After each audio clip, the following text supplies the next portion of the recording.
The Scarlet Letter, Part 3. The Meaning of the Letter. The day of celebration arrived beneath a bright open sky. The town gathered, dressed in solemn pride, believing itself righteous and whole. At the center stood Arthur Dimmesdale, pale and trembling, yet calm in a way he had never been before. His final sermon rose above the crowd, not thunderous but honest, shaped by years of unspoken truth. The people listened, moved more deeply than ever, unaware that this was not merely a sermon, but a farewell. As the crowd began to disperse, Dimmesdale stopped. For the first time, he turned away from the safety of admiration and toward Hester Prynne and Pearl, standing at the edge of the gathering. His voice carried clearly, stripped of fear. He spoke not to condemn himself, nor to shock the town, but to release what had long imprisoned him. The truth was spoken.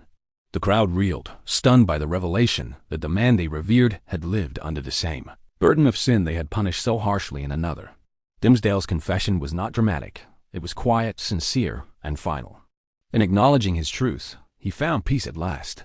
Hester held him as his strength faded, while Pearl, long restless and questioning, finally understood. In that moment, something within the child softened. The truth she had always sensed was no longer hidden. Roger Chillingworth, watching, felt his purpose dissolve.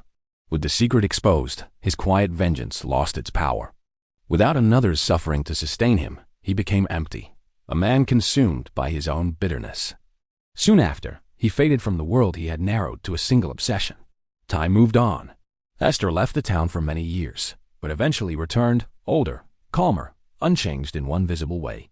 She still wore the Scarlet Letter, not because she was forced to, but because she chose to. What once symbolized shame had become a sign of understanding. People sought her counsel. They trusted her wisdom, shaped by endurance and honesty. The letter's meaning shifted, no longer a mark of condemnation, but a reminder of compassion earned through suffering. Pearl grew and left the town behind, carrying with her the freedom that truth had finally allowed.